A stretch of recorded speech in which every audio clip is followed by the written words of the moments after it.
las calles apenas se había secado y los milicianos estaban acuartelados en elegantes hoteles, en diciembre Barcelona le habría parecido sin duda una ciudad burguesa.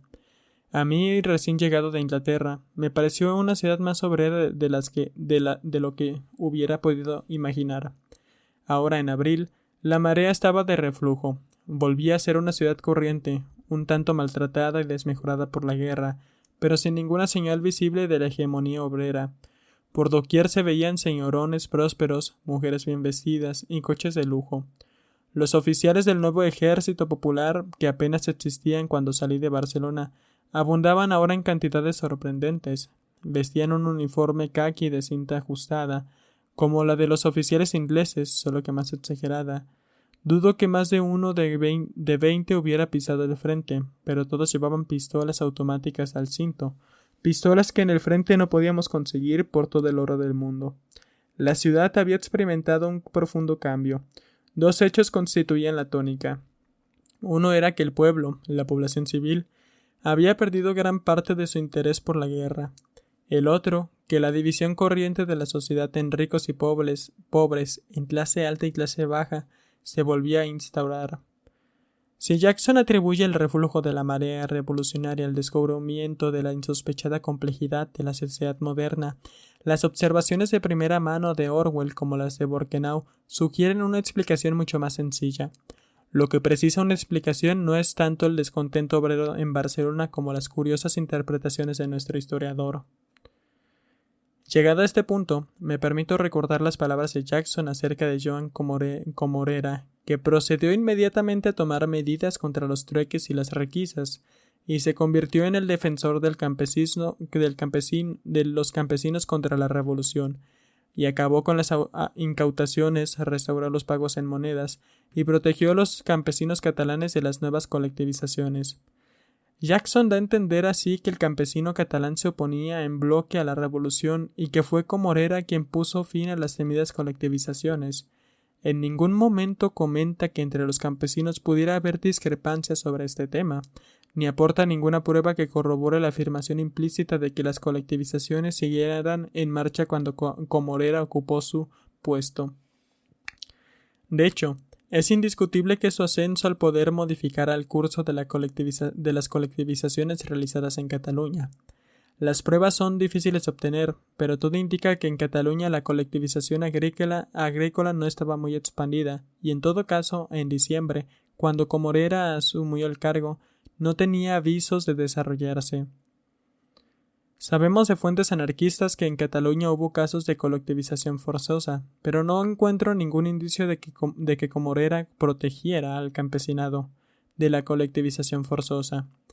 Además, dar a entender que el campesino se oponía en bloque a la colectivización es cuando menos engañoso. Bolletón nos presenta un panorama más ajustado a la realidad al informar que, si bien el campesino particular asistía consternado al rápido y generalizado desarrollo de la colectivización agrícola, los campesinos anarcosindicalistas de la CNT y los socialistas de la UGT veían en este proceso, por el contrario, el comienzo de una nueva era.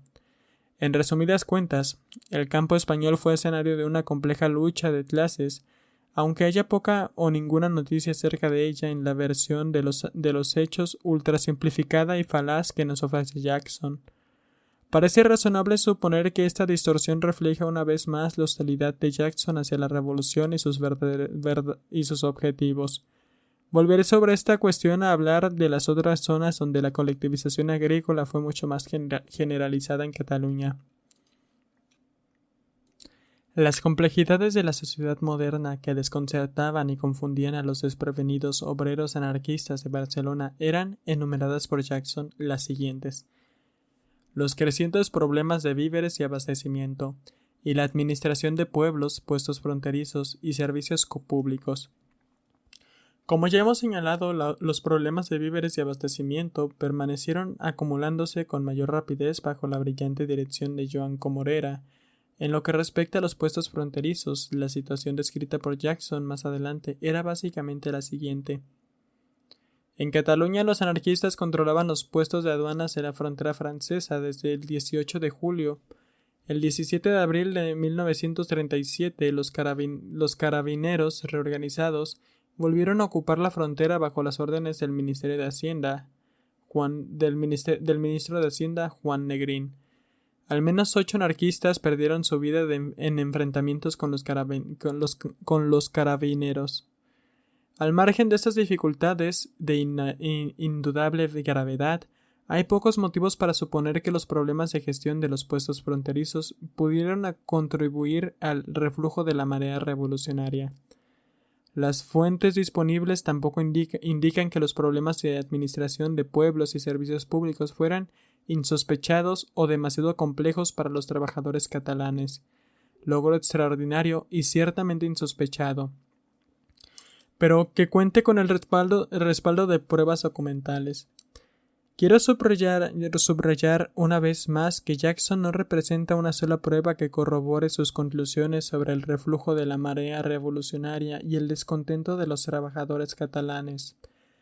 De nuevo, hay que atribuir sus dictámenes al sesgo elitista del intelectual liberal, más que a la documentación histórica. Detengámonos un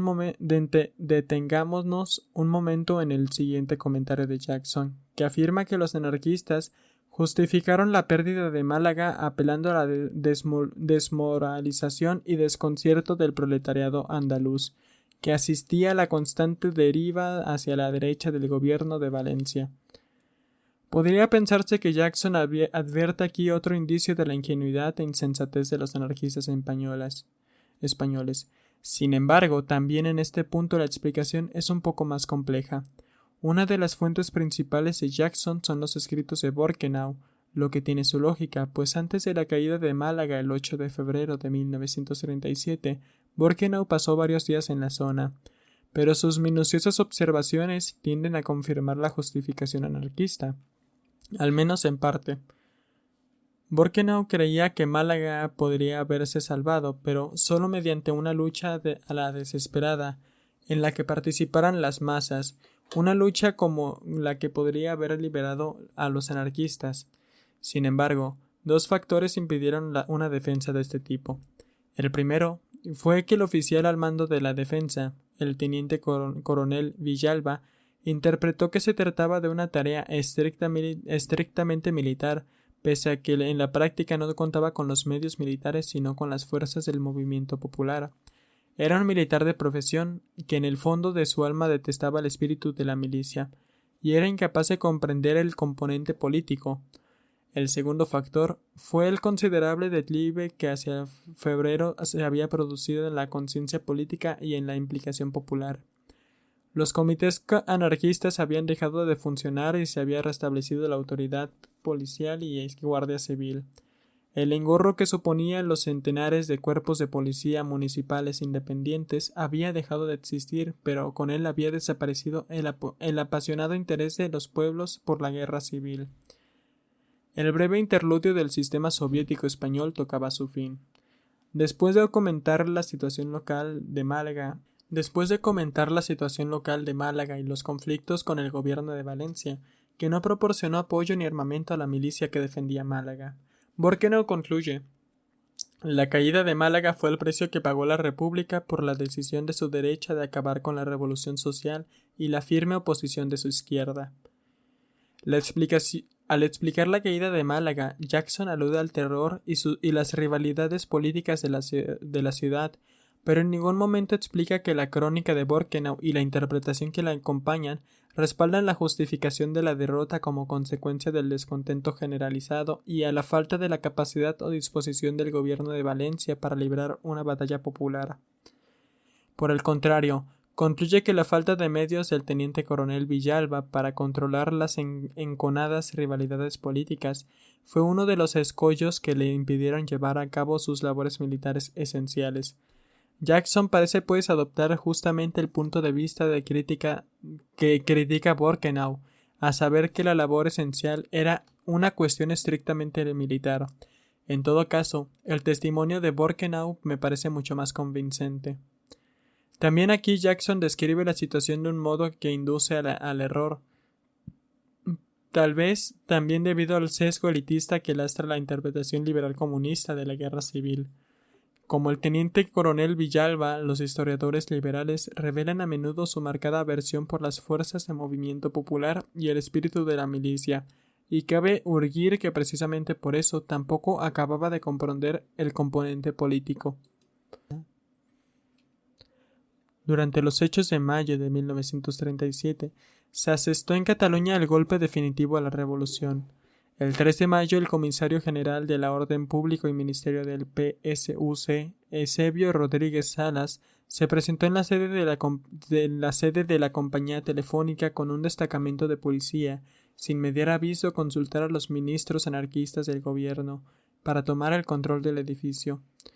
La central telefónica, que fuera propiedad de AT&T, había sido tomada por los obreros barcelonenses en julio y funcionaba desde entonces bajo el mando del comité de la UGT y la CNT, con un delegado gubernamental conforme a lo establecido en el decreto de la colectivización del 24 de octubre de 1936.